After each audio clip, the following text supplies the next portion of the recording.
دق راسه واقطع انفاسه وارعد اسنانه مع الضراسه، صحي اللي زاده الواسه، دق باليمنى وباليسرى. من تطاول او رفع راسه عرف حجمه ومقياسه، الدني لا خان احساسه، سهل يتجاوز وتجرى. بالكرامه معلن افلاسه، ما يعزه له ولا ناسه، عيب من راسه الى اساسه، شخص لا يفهم ولا يدرى. ورط شكه وسواسه، لا فهم يفهم بدعاسه، بيدوق المر من كاسه، من يدور ما من الصحراء. دق راسه واقطع انفاسه وارعد اسنانه مع الضراسه، صحي اللي زاده الواسه، دق باليمنى وباليسرى.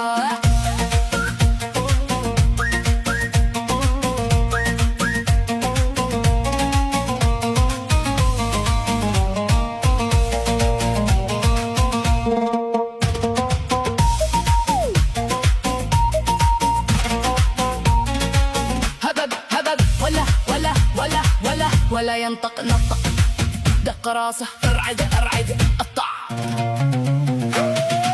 مثل هذا حق صميل اخضر، مثل ذا يحتاج وعد اغبر، من يقلب جانبك عنتر، شوف له بعينك الحمراء.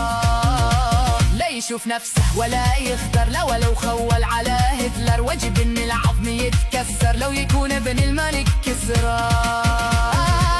الله أكبر كيف يتكبر، ناس ما يسوى ولا يذكر، كيف عاب الناس واستحقر، دي حياته كلها غبرة. دق راسه واقطع انفاسه وارعد اسنانه مع الضراسه، صحي اللي زاده الواسه، دق باليمنى وباليسرى.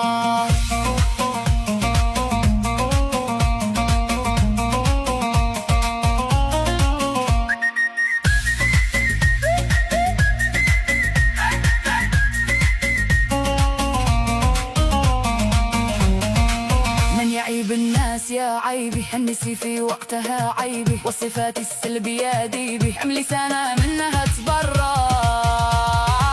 كيف يفتن في أكاذيبه، كيف يجرح في أساليبه، النميمة تشبه الغيبة، والتعدي مشكلة كبرى. يا بجيع الشك والريبة، كيف سوء الظن تأتي به، النمايم تقتل الهيبة، والوشايح جالي تنكرى. دق راسه واقطع انفاسه وارعد اسنانه مع الضراسه، صحي اللي زاد الواسه، دق باليمنى وباليسرى.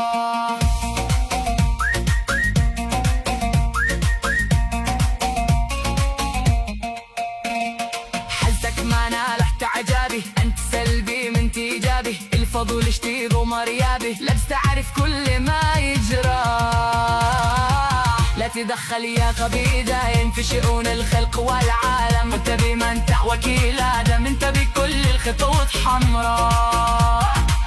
لا تدخل يا غبي داين في شؤون الخلق والعالم، انت بمن وكيل آدم، انت بكل الخطوط حمراء.